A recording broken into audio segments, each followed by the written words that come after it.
Welcome to another episode of Jack's Chat.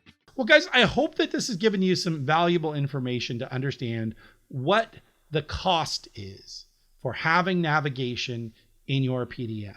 And if you don't have the time to pay that cost, you should skip it. You should not have navigation. I'm not telling you never have navigation in your PDF documents, but you need to address it.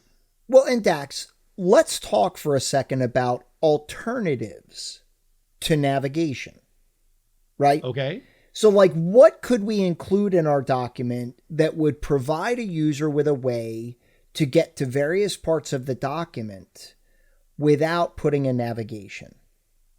Well, the one way that everybody wants to jump to is bookmarks.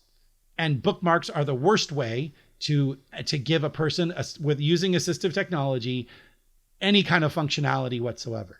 Because they're hard to get to, right? Well, they're hard to get to switch between the bookmarks bar and the page content. There are three main areas in your navigation for a PDF.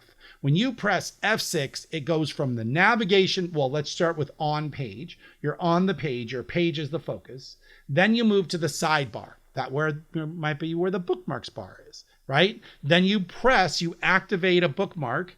It changes the page content, but it doesn't push you back to the page content. You now have to press Shift F6 or F6 twice to get back to that circle of navigation so that you're back to on-page content again.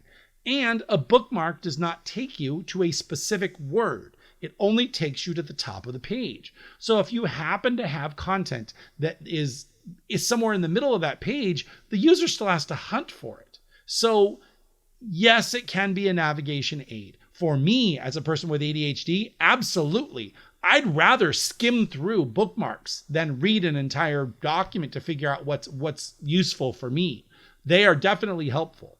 But for a person using assistive technology, a TOC is probably your best use, because in InDesign, you can absolutely set the exact word that it goes to by using a text anchor to get right to that spot.